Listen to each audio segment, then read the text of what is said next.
Next part of Dennis Rainey's book, Lonely Husbands, Lonely Wives, is very, very powerful. He starts off with, as two people grow upward in their relationship with God by walking in the Spirit, they grow together as one.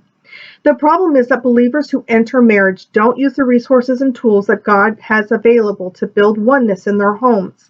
Again, this was back in 1998, so imagine how much more information we have now. There should be no excuse for having such a high divorce rate.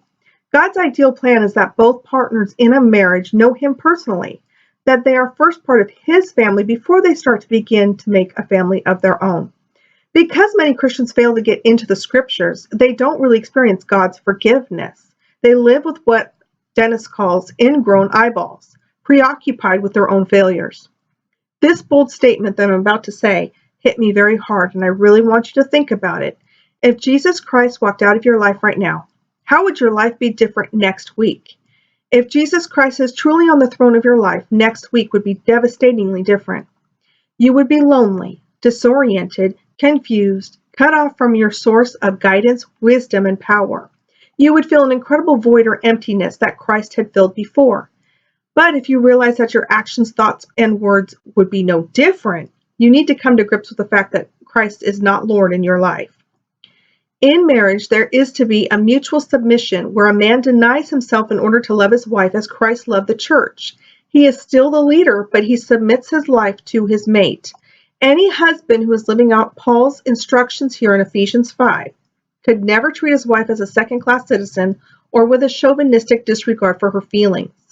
Understanding biblical responsibilities not only results in freedom for the husband and wife, but it also helps you work better as a team to combat isolation. Headship means leading, loving, and serving, not demanding, dominating, or demeaning. Many men are confused or insecure about their leadership role for at least 3 reasons. 1, they don't know how to lead because they haven't been trained. They had no role models. 2, they have quit trying to lead. Or 3, they are lazy and passive. God has given the husband a position of authority and headship. But instead of emphasizing how his wife should submit, the husband should concern himself with how he should lead. Head does not mean male dominance, where a man lords it over the woman and demands her total obedience to his every wish and command. When husbands, particularly Christian husbands, don't uplift their wives, they create a hunger within them that demands that they search for a way to find significance and value as persons.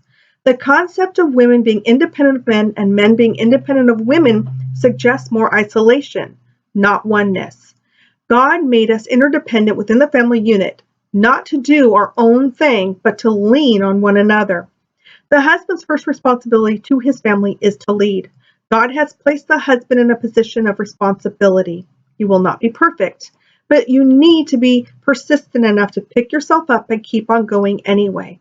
What keeps you going is the fact that you're accountable to God for the leadership you give to your family. Every person will someday stand before God and give an account of his life. And I think part of that account for husbands is the love, care, and servant leadership he gave to his family.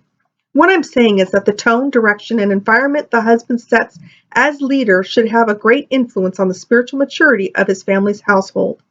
In an illustration, Dennis uses a wife as a kite, and the string is composed of 2 chords. 1, the scriptural principle of a man's responsibility to lead, and the woman's responsibility to submit to his headship.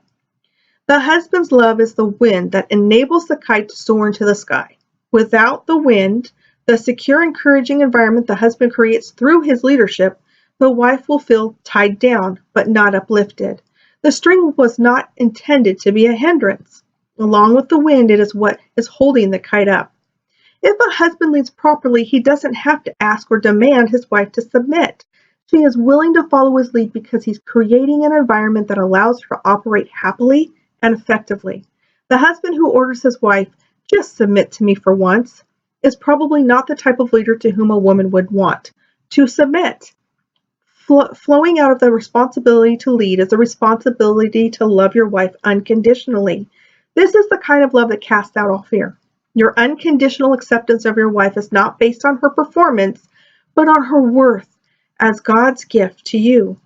If you want to love your wife unconditionally, always be sure her emotional tank is full. One of the best ways to do that is to affirm her constantly. Let her know verbally that you value her, respect her, and love her. One of the missing ingredients in male leadership in homes is sacrificial action. When is the last time you gave up something for your wife? Something you genuinely value, like your golf game, or your hunting or fishing trip, your hobby. Sometimes you need to give up something you love so your wife can have a break and see your love for her. He quotes Arnold Glasgow. A true measure of a man is not the number of servants he has, but the number of people he serves. Another quote by Oswald Chambers. True greatness, true leadership is achieved not by reducing men to one service, but by giving up oneself in selfless service to others.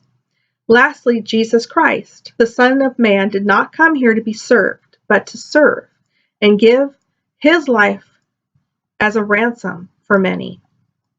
Do you know how to be a servant to your wife? There are many common courtesies, such as opening doors for her, stepping back and letting her to the elevator first, pulling on a chair and helping her to get seated. Many men tell Dennis, well, that's okay when you were dating, but now we're married. And Dennis replies, you may be married, but you're still competing for your wife. There's a whole world out there that wants to take your place. If you don't lift your wife up and say, honey, my great claim to fame is that I'm your husband, then you may be setting her up for something or someone to take your place. To care for and serve your wife means making her your number one priority on this earth. How can you tell if she's number one? It will be reflected in your schedule and how much time you have for her, not your children, not your time for your job, not for the church, but for your wife to come first, just behind Jesus Christ. Next week, we'll be doing part 3 of the book and begin with Dennis's wife, Barbara, as she explains how wives can love their husbands.